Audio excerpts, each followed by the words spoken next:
La primera ponente es la doctora Clotilde Vázquez, que ha sido un gusto conocerla este año y ha sido poder recibir sus enseñanzas y también estar trabajando con ella.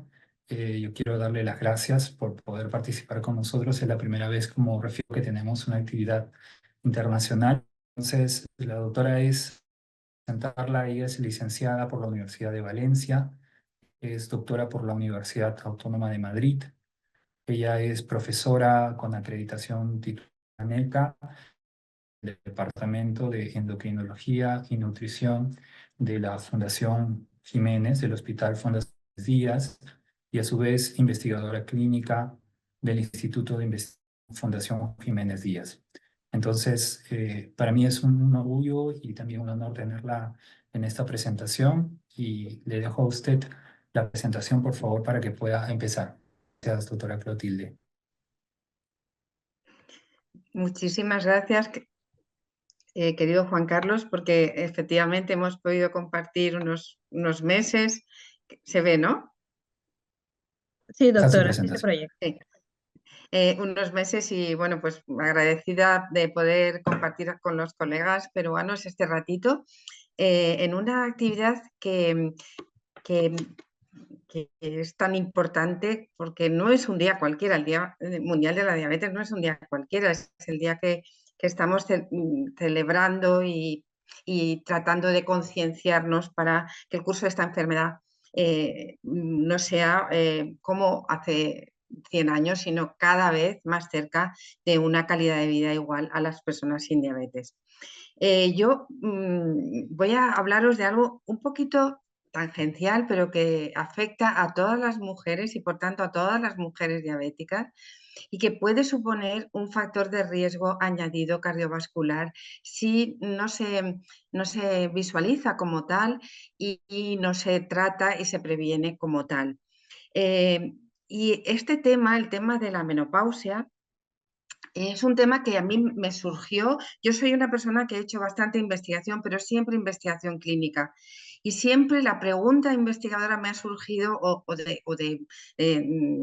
la pregunta de la cuestión que me ha requerido una cierta dedicación o profundización en mi terreno profesional ha surgido del despacho, de la consulta, donde surge la situación a la que no tenemos respuesta. Y hace ya como 15 años empezó a llamar mucho la atención, quizá también por mi propia experiencia, cómo las mujeres que venían a la consulta de endocrino, el inicio de muchos de sus problemas metabólicos y de otro tipo era la menopausia.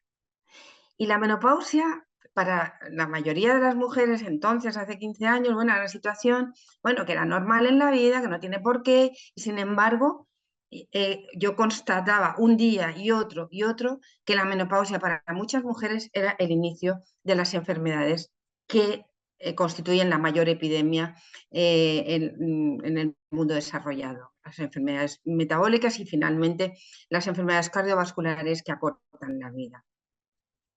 Y es que, queridos colegas y queridas colegas, toda la mujer, a diferencia del hombre, a lo largo de toda su vida, incluso la vida fértil, estamos experimentando, somos personas que tenemos nuestro organismo tiene una gran adaptabilidad a las fluctuaciones hormonales porque nos vemos sometidas a ellas durante toda la vida fértil y esas fluctuaciones hormonales incrementan una cierta vulnerabilidad biológica y los descensos bruscos que suponen, por ejemplo, situaciones posparto o situaciones menopausia generan también unos retos.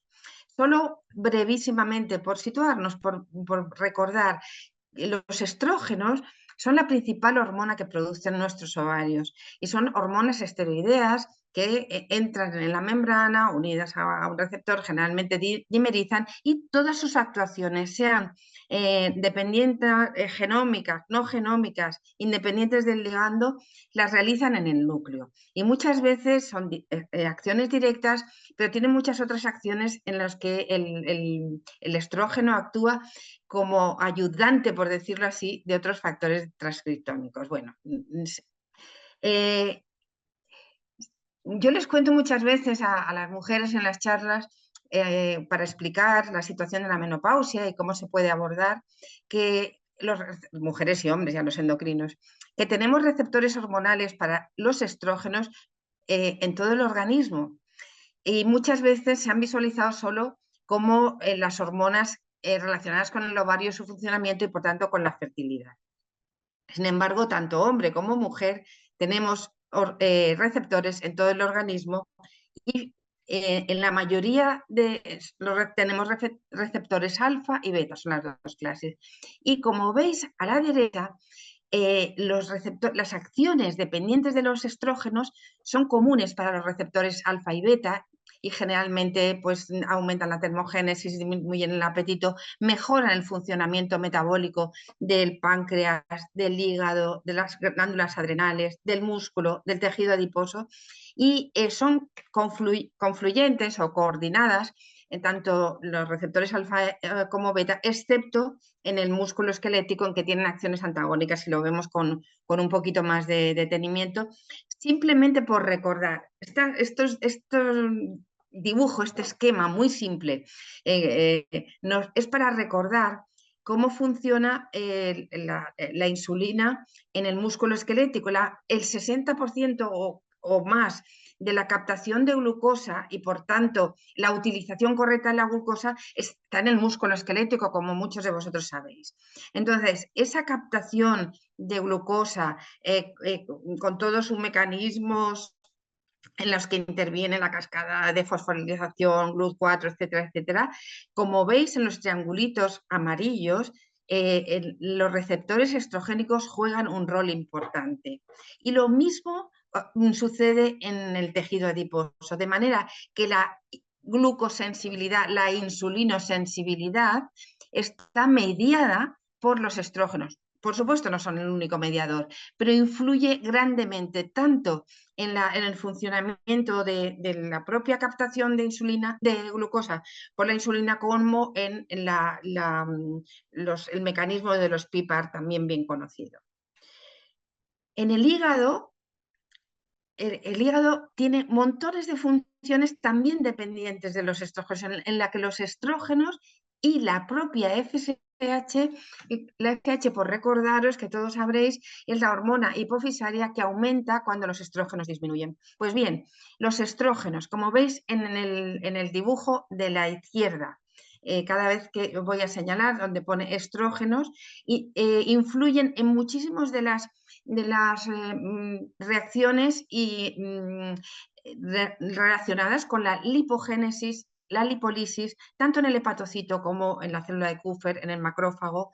Y no solamente los estrógenos, sino la FSH. Cuando aumenta la FSH, disminuye la lipólisis y aumenta la lipogénesis en el hígado. Es decir, que el hígado se defiende mucho peor de la lipotoxicidad asociada, por ejemplo, a la obesidad o al sobrepeso en ausencia de estrógenos. Pero es que la propia célula pancreática es enormemente sensible a la acción de los estrógenos. Los estrógenos influyen no solamente en toda la cascada de fosforilización, de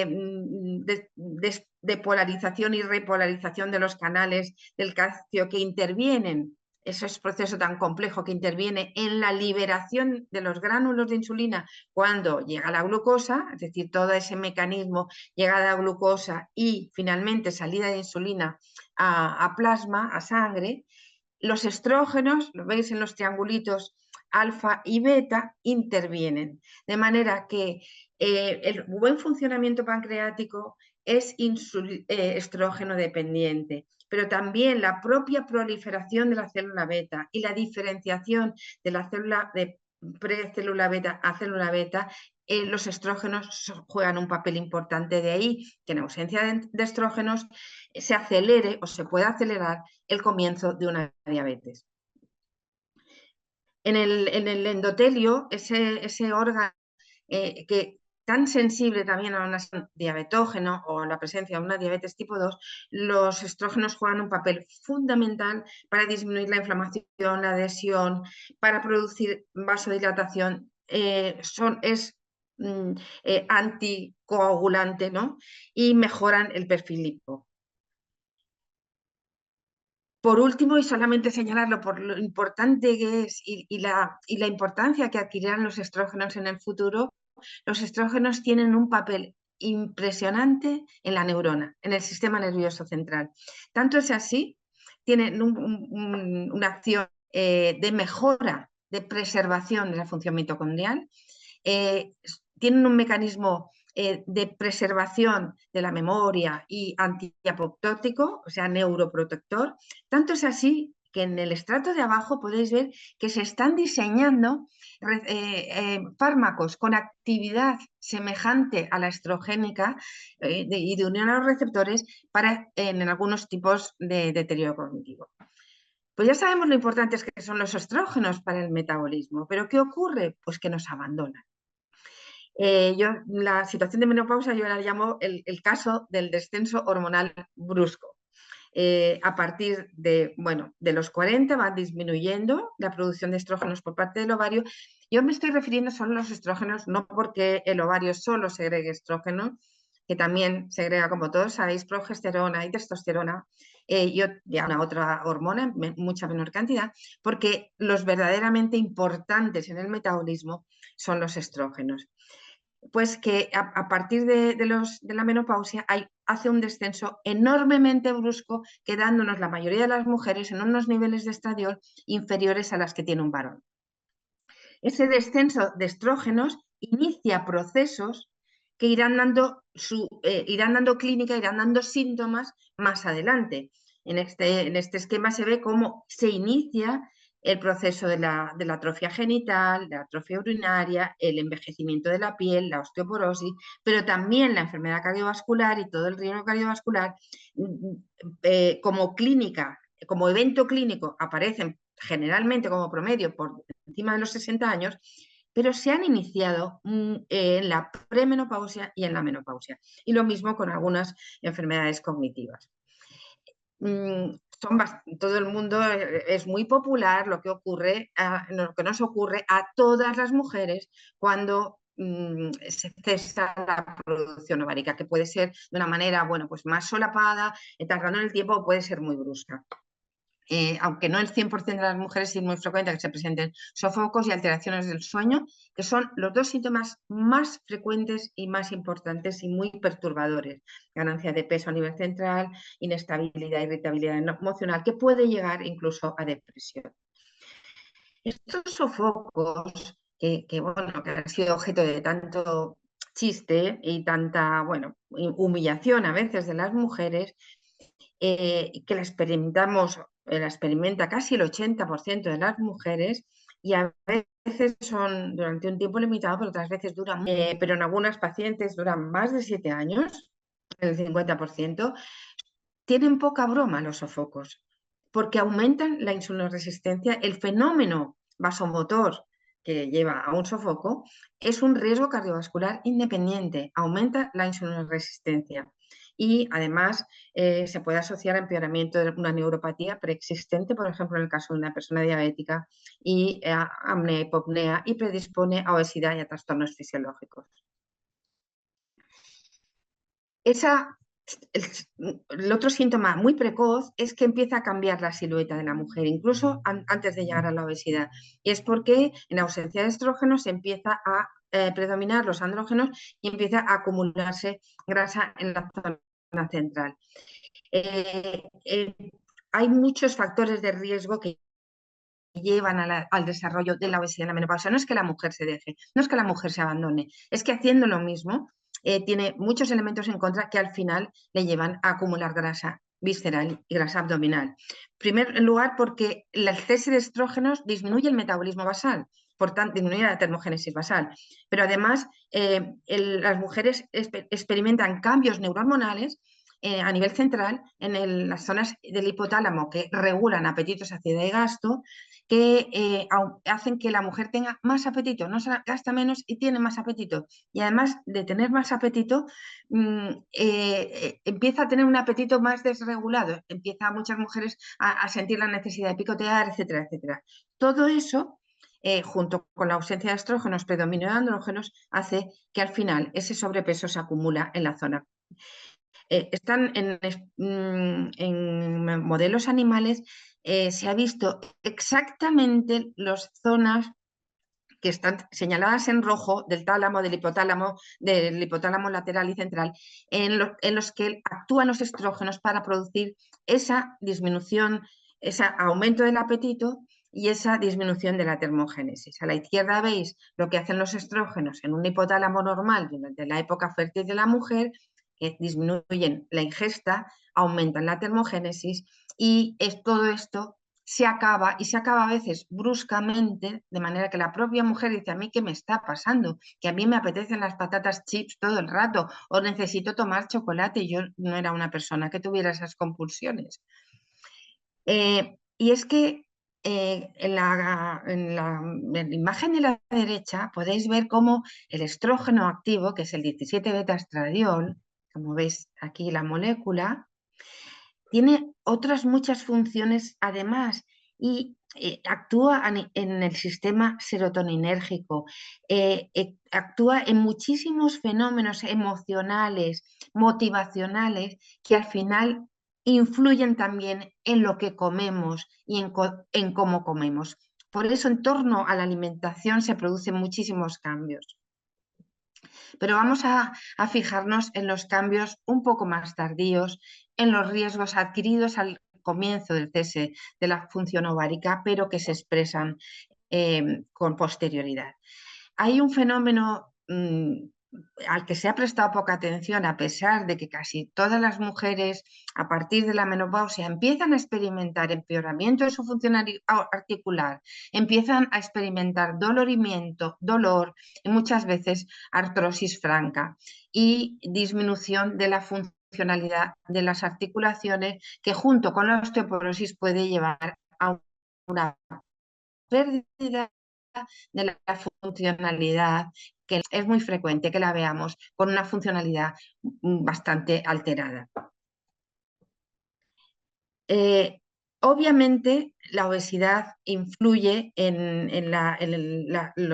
no ya el sobrepeso o la pérdida de silueta por la adiposidad acumulada a nivel central, sino ya la verdadera adiposidad, que, como sabéis, comenzando en la zona abdominal y visceral, se expande hacia otros órganos metabólicos, hacia el propio sistema cardiovascular, y produce efectos deleterios. De hecho, la obesidad por encima de un índice de masa corporal de 25, es decir, el sobrepeso, ya aumenta el riesgo coronario en una mujer no diabética, como veis en el diagrama. Luego, tiene importancia, aunque incluso esos pequeños kilos a los que se han minimizado, que se minimizan todos los días: bueno, has ganado, bueno, mujer, bueno, no pasa nada, es lo que hay, es la época de la menopausia, ¿no? Son frases que muchas personas, incluso sanitarias, le dicen a las mujeres en menopausia. Pero es que lo terrible de la menopausia no es solamente que se gane grasa, es que se pierde músculo. Si veis en el diagrama del centro, como varios años antes, es el estudio SWAN, que fue un estudio importantísimo de seguimiento longitudinal de mujeres 8 años antes de la menopausia hasta 12 años post, en donde se vieron todos los cambios antropométricos. Y en el estrato de arriba veis cómo se empieza a ganar grasa. Esto ya es conocido, lo hemos citado. Se empieza a ganar grasa un poquito antes de la menopausia, pero se gana más, por supuesto, cuando cesa Lo que pasa con el músculo es que disminuye también muchísimo en los años previos de la menopausia, estabilizándose después. Así que el balance, en este diagrama yo creo que se ve muy bien, el balance puede ser un peso no muy cambiado. Muchas mujeres y muchos sanitarios no le dan ninguna importancia porque la mujer ha ganado muy poquito. Fijaros la línea roja. Pero en ese poquito que ha ganado, o ese peso que está mantenido, se esconde un fenómeno que le da una gran vulnerabilidad a la mujer, tanto funcional como metabólica, y es que ha ganado grasa y ha perdido músculo. La proporción de músculo, fijaros, qué caída tan brutal. junto con la disminución del colágeno y la artrosis que hemos citado ahora, porque en la formación de colágeno, las mujeres, casi todas las mujeres en España, no sé si en Perú ocurrirá también, toman colágeno con magnesio a partir de la menopausia, pues porque saben que esas molestias articulares, esa degeneración articular, tiene que ver con el colágeno. Pero fijaros, el principal factor de producción de colágeno y de recuperación del colágeno dañado es el 17-beta-estradiol. Es enormemente estrógeno dependiente, por tanto no es de extrañar que los problemas articulares empiecen en la menopausia. Y yo aquí os traigo una composición corporal de una señora de mi consulta, porque expresa muy bien que muchas veces pasa desapercibido una situación de enorme, como decía, vulnerabilidad. Esta señora pesa 79 kilos, es una mujer de 65 años, es diabética tipo 2 y tiene un índice de masa corporal de sobrepeso 28,8. Este índice de masa corporal se está escondiendo casi normal, de sobrepeso, que puede pasar desapercibido. Tenemos una proporción de grasa que es del 50%, 49,5%, 50% de su peso es grasa y tiene un déficit de masa muscular. Esto creo que a partir de hoy no se nos puede pasar desapercibido, y en una mujer con diabetes todavía más, porque ya lleva la mochila de los riesgos que conlleva el curso de la diabetes. Hay otro fenómeno muy común a partir de la menopausia que puede suponer además un empeoramiento si ya la padecía la mujer diabética, que es la hipertensión. Fijaros que el factor común de, digamos, lo que ocurre por el hecho de que pasan los años con el envejecimiento prematuro para la expectativa vital que tenemos la población hoy en día, el envejecimiento prematuro de un órgano hormonal como es el ovario, es la hipertensión. Y que junto con, por supuesto, lo que hemos citado de acúmulo de grasa, disminución de la musculatura, etcétera, agravan en el momento del cese ovárico, se produce tanto por afectación del sistema nervioso simpático como por afectación del sistema renina-angiotensina. Y esto ha sido bien comprobado inicia una hipertensión en la menopausia, sea diabética o no sea diabética, probablemente las hormonas de reemplazo en los primeros años, como veis aquí abajo, probablemente no, queda demostrado que tienen un efecto muy, muy positivo y muy fuerte. Cosa que ya, si dejamos pasar los años, pues perdemos esa oportunidad, esa ventana, ¿no? De hecho, obesidad central, hipertensión, pérdida de insulinosensibilidad en los órganos metabólicos tan importantes como hemos citado, como el músculo, el páncreas, el tejido adiposo, hacen que la prevalencia de síndrome metabólico tras la menopausia está en torno a un 30-40% de la mujer no diabética. Pero volviendo a la enfermedad cardiovascular, fijaros esta diapositiva. ¿Qué le ocurre a la mujer a partir de los 50 años? Pues que se disparan los eventos cardíacos, que obviamente tienen una pendiente mucho mayor entre los 60 y los 70, que es cuando la mujer en esos años hace con frecuencia, y la mujer diabética mucho más, eventos cardiovasculares. No ocurre lo mismo con el cáncer de mama, no ocurre lo mismo con la trombosis venosa.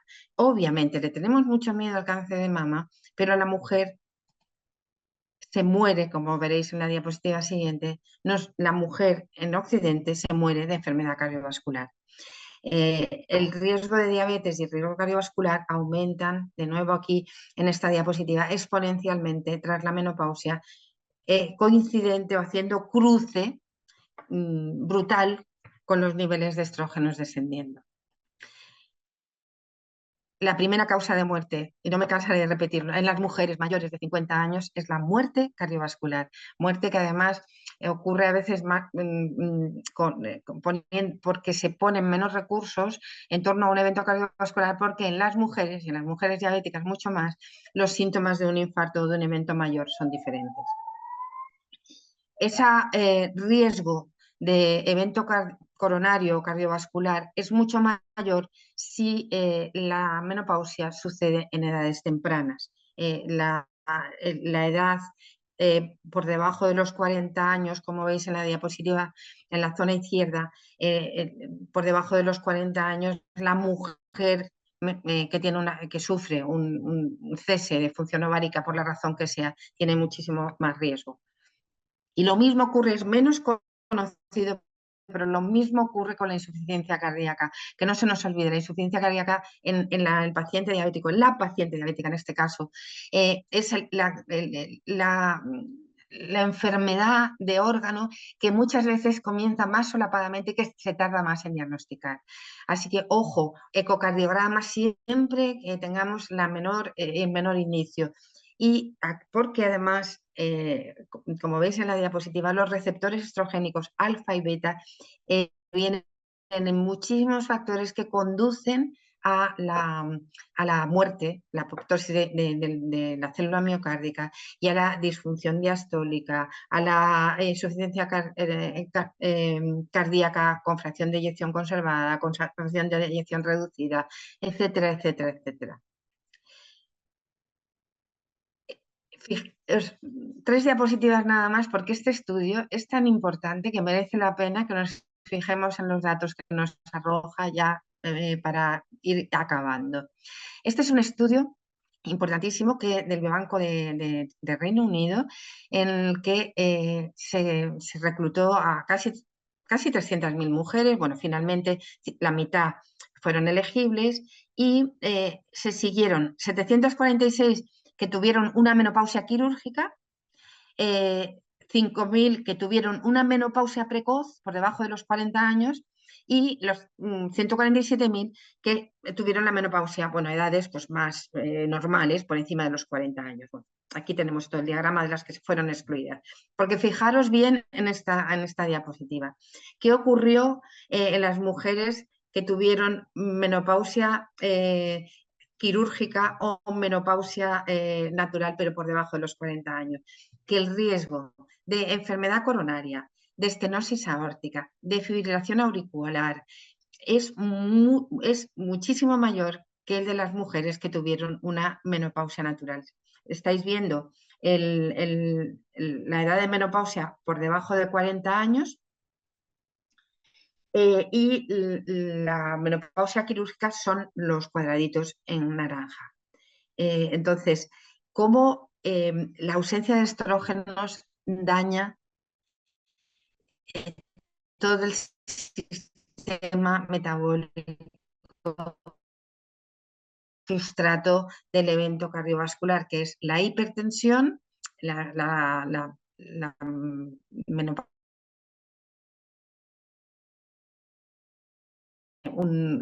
hace que la prevalencia de la hipertensión aumente muchísimo más, y lo mismo de dislipidemia y lo mismo de diabetes tipo 2. La menopausia natural precoz un poquito menos. ¿Y esto por qué? Porque la menopausia quirúrgica es la ausencia total de estrógenos, mientras que la menopausia natural muchas veces queda algo de secreción, es decir, la menopausia quirúrgica es mucho más brusca. Estos son datos, los datos anteriores que os queríamos de la tabla me los voy a saltar, simplemente son los números que sustentan los diagramas anteriores, los gráficos anteriores, en donde queda clarísimamente como cualquier enfermedad muchas enfermedades cardiovasculares, eventos coronarios, insuficiencia cardíaca, estenosis aórtica, fibrilación auricular, ictus, incluso tromboembolismo venoso o enfermedad periférica arterial, es mucho mayor en las mujeres que quedan deprivadas, bien por razones quirúrgicas o por razones de menopausia precoz, mucho más pronto en su vida. De manera que, digamos que entre el síndrome metabólico de hombres y mujeres y la menopausia hay un núcleo común. Se puede considerar, pues, que la menopausia es un factor de riesgo de síndrome metabólico. Y por tanto, debe considerarse como un factor de riesgo cardiovascular más a los efectos objetivos de tratamiento y medidas farmacológicas y no farmacológicas. Con la mujer, a partir de la menopausia, hay que ser muchísimo más exigentes en los niveles de LDL colesterol, en los niveles de tensión arterial, en el control de la diabetes y poner todas las herramientas que tenemos, farmacológicas y no farmacológicas, en nuestro armamentario para que ese factor de riesgo no se sume a los ya preexistentes. La buena noticia es que digamos, cese de producción hormonal que con el alargamiento de la vida se ha vuelto totalmente disfuncional en la mujer, que puede llegar a vivir la mitad de su vida sin estrógenos, puede ser reemplazado de forma prudente. ¿Y qué ocurre cuando se reemplaza? Este diagrama está sacado del famoso estudio Y que alertó al mundo diciendo que alegó falsamente, porque se dieron solamente y parcialmente los resultados de que el tratamiento hormonal de reemplazo producía cáncer de mama. Pues bien, reanalizados esos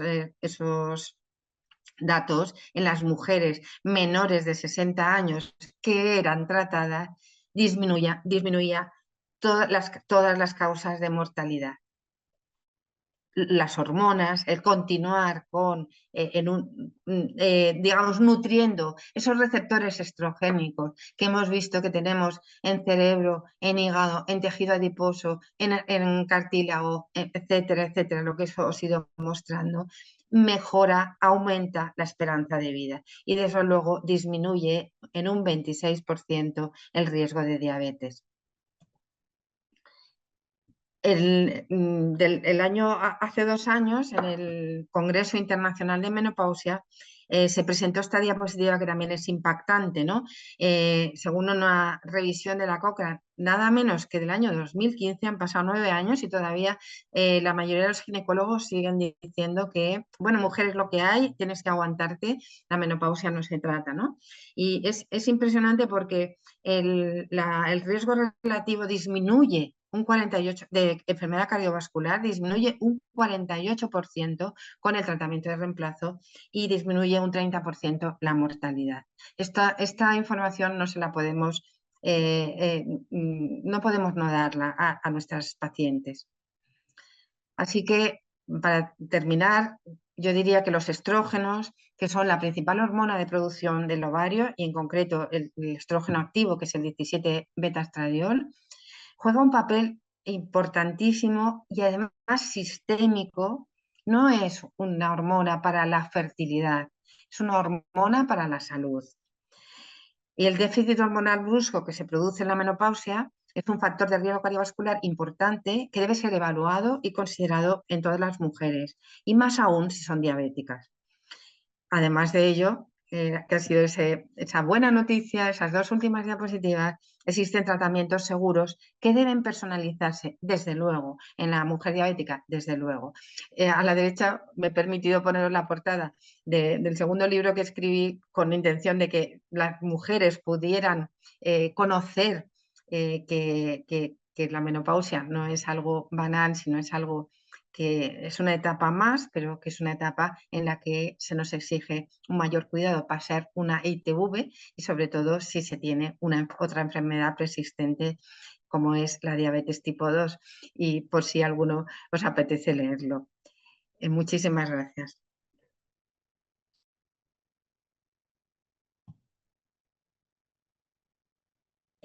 Muchas gracias, doctora. Doctor, active su audio, no se le escucha. No, lo tengo activado. Lo tengo activado. Doctor Juan ¿Veis? Carlos. No, sí, doctora, muchas gracias. Doctor Juan Carlos, su audio está desactivado. Ahí le voy a activar su audio. Ahí está.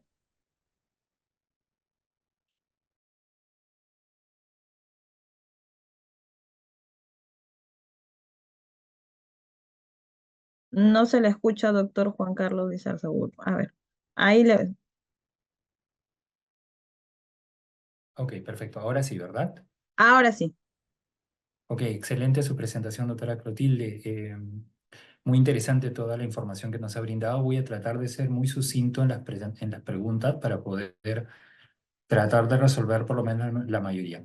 La primera pregunta, nos hacen tres preguntas de parte del doctor Alvarado, pero creo que la segunda compromete la primera parte y la tercera pregunta que él hace está involucrada en la siguiente charla. Así que vamos a darle énfasis a la segunda. La segunda dice, ¿cuál sería el mejor manejo complementario en caso de obesidad y ansiedad? Pone entre paréntesis, obviamente priorizando la individualización del caso. El manejo con naltrexona, bupropión, sería el óptimo. ¿Se puede combinar de manera segura con TRH? Yo no tengo ninguna experiencia de la utilización de TRH en situaciones de ansiedad, no lo tenemos tampoco nosotros permitido en España y, desgraciadamente tampoco tenemos naltrexona bupropión porque el fabricante dejó de dar disponibilidad al mercado español.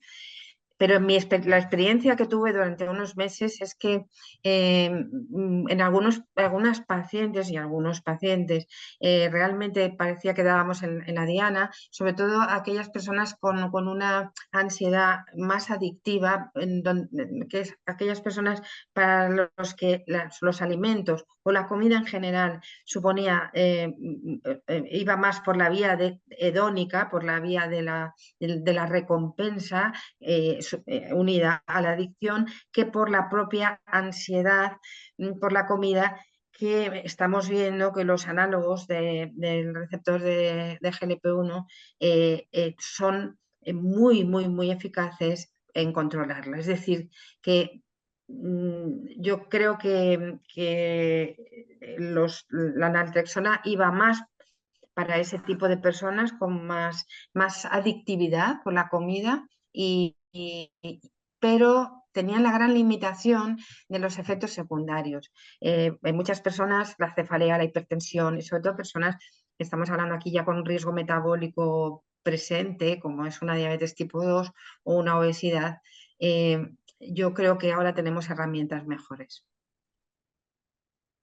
Gracias, doctora. Y otra pregunta también, eh, vamos a resumirla. Dice, ¿qué preventivos farmacológicos podemos tomar o pueden tomar antes o qué recomendaría de los cambios en el estilo de vida? Yo, etapa de la menopausia, ¿no? Ponen acá, podría ser importante en una mujer en etapa de menopausia el uso de proteínas u omega. Bueno, lo más importante del estudio longitudinal SWAN, que mostró la realidad, es que ha desencadenado una ola, por lo menos aquí en España, y yo estoy segura que en Perú también, una ola de reacción en las mujeres que se han puesto a hacer actividad física y actividad de fuerza para contrarrestar esa tendencia natural cuando empieza a declinar la función ovárica. Yo realmente supongo que en unos años veremos otro estudio longitudinal que nos mostrará cómo se puede contrarrestar parcial o totalmente los efectos de la deprivación hormonal haciendo una actividad física importante, combinando aeróbico con de fuerza, porque aunque la actividad de fuerza se está demostrando como digamos prioritaria para evitar la sarcopenia, para la insulinosensibilidad, no olvidemos que la aeróbica es muy importante también para mantener la insulinosensibilidad y para mantener la salud en general cardiovascular. Eso junto con una alimentación correcta, por mi experiencia, y es una experiencia de muchas pacientes todos los días, es más que suficiente. Que además hay personas que les recomendamos porque no toman pescado, porque, bueno, les podemos recomendar omega 3, pues sí, en algunas personas sí. El aumento de ingesta proteica, incluso suplementos proteicos, algunas personas sí, pero no olvidemos nunca que la base es el estilo de vida, es comer bien, no comer mal. Comer bien es no comer mal. Casi todo el mundo sabe lo que es comer mal. Entonces, no comer mal, comer suficiente proteína de buena calidad, comer legumbres, comer vegetales, comer tubérculos, comer fruta, comer cereales integrales y además hacer actividad física preserva la masa magra, disminuye la masa grasa. Es mi experiencia, no es seguro que habrá algún estudio longitudinal que lo demuestre. Y aparte, algunas personas pueden beneficiarse de suplementos. Preguntas también que nos han hecho por interno. Dice, del proceso de menopausia es un factor que va a conllevar a incrementar este riesgo cardiometabólico. Se refiere al hecho de, pues, mujeres que tienen el proceso, digamos, entre los muy jóvenes, 8, 40, 42 años, y otras que el proceso empieza a partir de los 50 años. ¿Hay una diferencia en esto respecto al riesgo? ¿Hay un incremento en algunos casos según el grupo etario? Sí, la diferencia en alguna diapositiva, quizás lo pasé demasiado deprisa, me mostraba cómo el tener la menopausia antes de los 40 años, un fallo ovárico prematuro, aumenta mucho el odds ratio de enfermedad cardiovascular y de muchos otros eventos dependientes de muchos otros eventos graves. Por tanto, las mujeres diabéticas que ya de por sí, como promedio, las diabéticas tipo 1 estoy ahora refiriéndome, tienen la menopausia unos años antes que la mujer no diabética. Si además coincide que se le asocia la inmunidad antiovario y hacen un fallo ovárico prematuro, son mujeres de altísimo riesgo cardiovascular y que es prioritario reemplazar las hormonas a dosis suficientes, es prioritario ajustar todos los otros factores posibles factores de riesgo cardiometabólico. Sí, la edad importa mucho. Muchas mujeres, bueno, pues se cansan de tener reglas y la menstruación y tal, pero en realidad es una suerte tener una menopausia a edades más tardías. Sí. Que te menciona, doctora. Y una última pregunta también que nos hacen por interno es, tiroidismo es una condición muy frecuente más del género femenino. Entonces, la pregunta sería si esta condición de hipotiroidismo es factor agravante dentro de la enfermedad cardiometabólica en la mujer postmenopáusica. Se me ha cortado un poquito hipotiroidismo en la edad de la menopausia, ¿no? Correcto, es un factor agravante. La pregunta. Sí, el hipotiroidismo autoinmune es muy frecuente en la mujer, como se sabe, y a partir de la prevalencia, la incidencia va aumentando a partir de los 40 años y muchas veces en los años de la premenopausia, de la perimenopausia, se asocia un hipotiroidismo autoinmune y a veces los síntomas de falta de energía, algunos síntomas depresivos, tal, se solapan, parcialmente no son atribuibles a la disminución estrogénica, sino o a las oscilaciones hormonales, sino que son al hipotiroidismo. Por eso es importante descartarlo, hacer una TSH a la mujer cuando en torno a la edad premenopáusica para no atribuir a una situación lo que es por otra.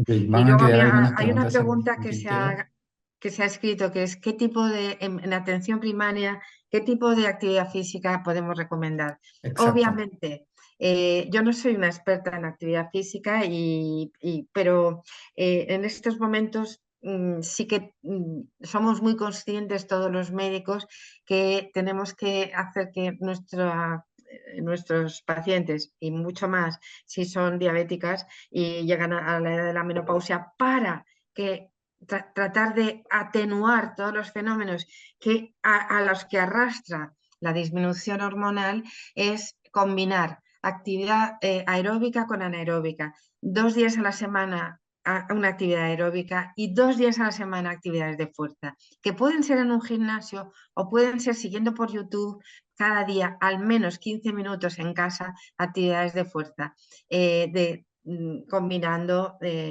tronco superior, tronco inferior.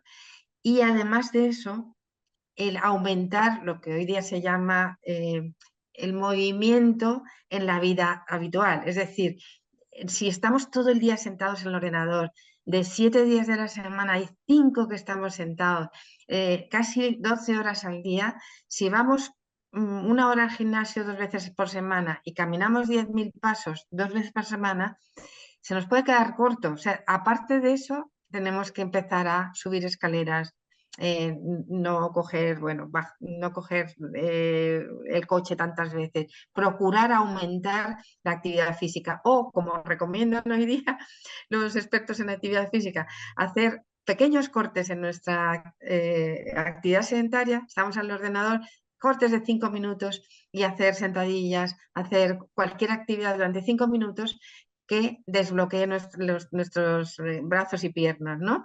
O sea, hay esquemas para darles a nuestros pacientes que puedan seguir siempre adaptados a sus posibilidades, porque si no, no lo harán. Muchas gracias. Muchas gracias, doctora. De verdad que ha sido muy, muy fructífera su charla. La audiencia ha estado muy complacida y nada más que agradecer la participación y darle las gracias y esperamos contar con usted en otra oportunidad. Muchas gracias, doctora Clotilde. Claro que sí. Me tengo que desconectar porque tenía un compromiso previo, le dije al doctor Lizarzuru, pero de verdad, de todo corazón, cuando quieran, y muchas gracias por la invitación y por esta oportunidad de compartir. Gracias, doctora.